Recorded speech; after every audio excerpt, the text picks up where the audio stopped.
이번 게이트의 핵심 인물인 유동규 전 성남도시개발공사 기획본부장이 지난 3일 뇌물수수 및 업무상 배임 혐의로 구속됐습니다.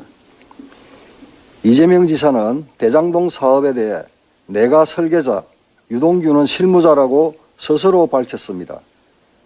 실무자인 유동규 전 본부장에 대해 업무상 배임 혐의를 적용했다면 설계자인 이재명 지사의 업무상 배임 혐의는 너무나도 명백한 것입니다. 그러다 보니 이재명 지사가 유동규 전 본부장에 대한 꼬리 자르기에 적극적으로 나서고 있는 것입니다. 그러나 이미 이재명 지사와 유동규 전 본부장이 예사로운 관계가 아니라는 정황이 곳곳에서 드러나고 있었습니다.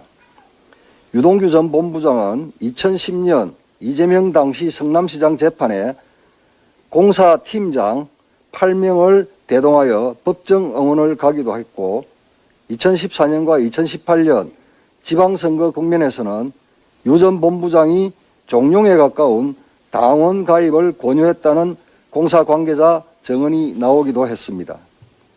2017년에는 공사 직원 30여 명이 주말 휴무일에 광주에서 열린 이재명 지사 지지자 모임 출정식에 동원되어 시의회의 지적을 받기도 했습니다.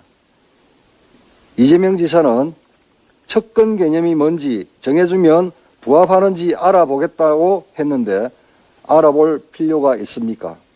이재명 지사를 위해 이렇게까지 물심양면으로 조력하는 유동규 전 본부장 같은 사람을 척근이라고 합니다. 그리고 이를 부인하는 사람은 이재명 지사 한 사람밖에 없을 것입니다.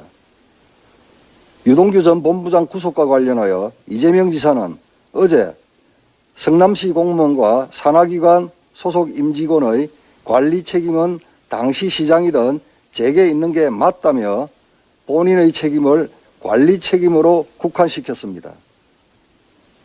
이러한 책임 여부는 본인 스스로 정하는 것이 아닙니다. 공정하고 엄격한 수사를 통해서 결정되는 것입니다. 전 국민적 관심이 쏟아지는 이번 사건의 실체적 진실을 제대로 규명하기 위해서는 반드시 중립적인 특검 수사가 필요합니다. 이재명 지사와 민주당이 떳떳하다면 특검을 거부하고 합수본 수사를 운운하는 등 시간 끌기를 할 이유가 없습니다. 이재명 지사와 민주당은 거대 비리 의혹을 엄정하게 밝혀낼 특검 수사를 받기를 다시 한번 강력하게 촉구합니다.